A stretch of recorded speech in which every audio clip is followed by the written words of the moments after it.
Allahu Allahu Allahu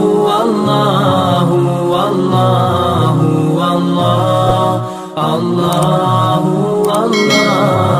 Allahu Allahu। السلام علیکم ورحمۃ اللہ تعالی وبرکاتہ۔ میرا نام ہے قاری بکر حیات اور میں آپ کو اپنے چینل پر خوش آمدید کہتا ہوں۔ وہ لوگ جن کو زندگی میں قرآن کبھی یاد نہیں ہو سکتا، کیا مطلب ہے اس کا؟ مطلب یہ ہے کہ قرآن اگر کبھی یاد بھی ہو جائے تو منزل کے اوپر کبھی اعتماد نہیں بیٹھ سکتا۔ وہ کون لوگ ہیں؟ ایک یہ کہ جنہوں نے حفظ کے اصول پر کیا اور اس کے بعد انہوں نے گردان بھی نہیں کی۔ ہاں، اگر انہوں نے حفظ کو گردان کے اصول پر نکالا، ایسی منزل کبھی بھول بھی نہیں سکتی۔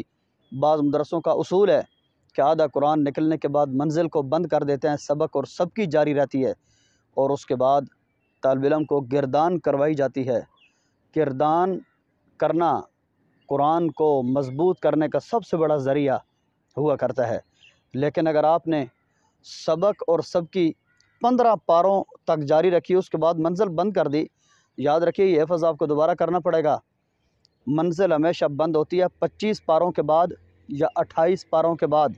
اس سے پہلے اگر آپ کی منزل کو بند کر دیا گیا، یہ حفظ نہیں ہوا، یہ حفظ آپ کو دوبارہ کرنا پڑے گا۔ ہمیشہ سبق اور سب کی چلتی رہے اور منزل کو بند کر دیا جائے، ایسا یا 25 پاروں کے بعد ہوتا ہے یا 28 پاروں کے بعد ہوتا ہے، اور اس کے بعد گردان کرنا ضروری ہوتا ہے۔ اگر آپ نے گردان نہیں کی، ایسا قرآن زندگی میں آپ کبھی یاد بھی کر لیں گے نا، آپ کا ایسی منزل کے اوپر کبھی کانفیڈنس نہیں بیٹھ سکتا۔ اعتماد کسی بھی چیز کے اوپر بہت بڑا، کسی بھی چیز کو حاصل کرنے کا بہت بڑا ذریعہ ہوتا ہے۔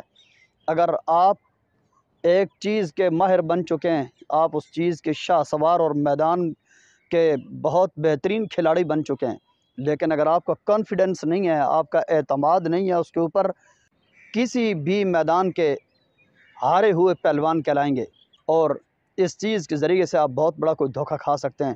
مثلاً ایسے ہی آپ نے حفظ کیا کہ کچھ قرآن نکلنے کے بعد آپ نے منزل بند کر دی اور سبق اور سب کی جاری رہا، اور بعض جگہوں پہ تو یہ بھی ظلم ہوتا ہے کہ سب کی بھی بند کر دی جاتی ہے، یا تو حفظ ہی دوبارہ کرنا چاہیے۔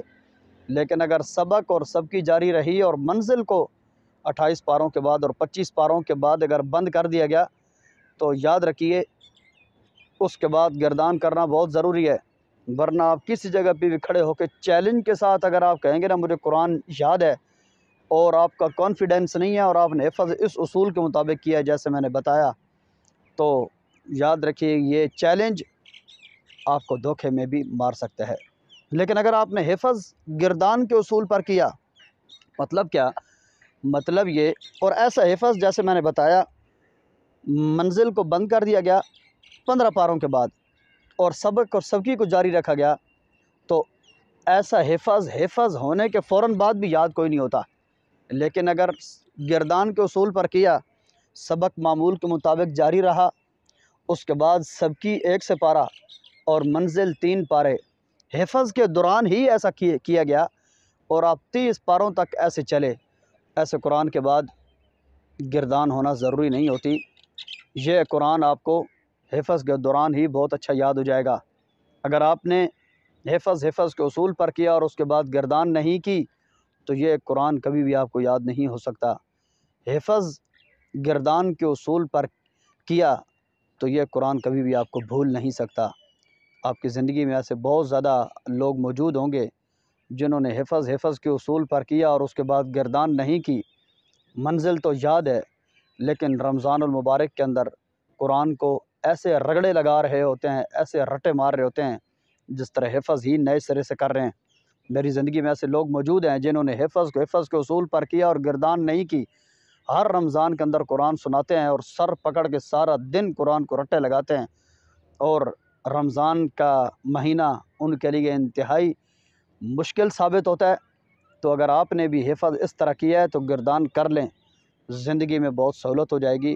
اور اگر آپ حفظ کر رہے ہیں تو پھر تھوڑی سی تکلیف برداشت کیجیے، سبق اور سب کی 1 سپارہ کیجیے، سبق چاہے جتنا یاد کر سکتے ہیں منزل 3 پارے کریں اور 30ویں پارے تک کریں، انشاءاللہ یہ قرآن آپ کو کبھی بھول بھی نہیں سکتا، اور ایسا قرآن یاد کرنے کے بعد آپ اپنے بھائی کو ضرور یاد رکھیں گے۔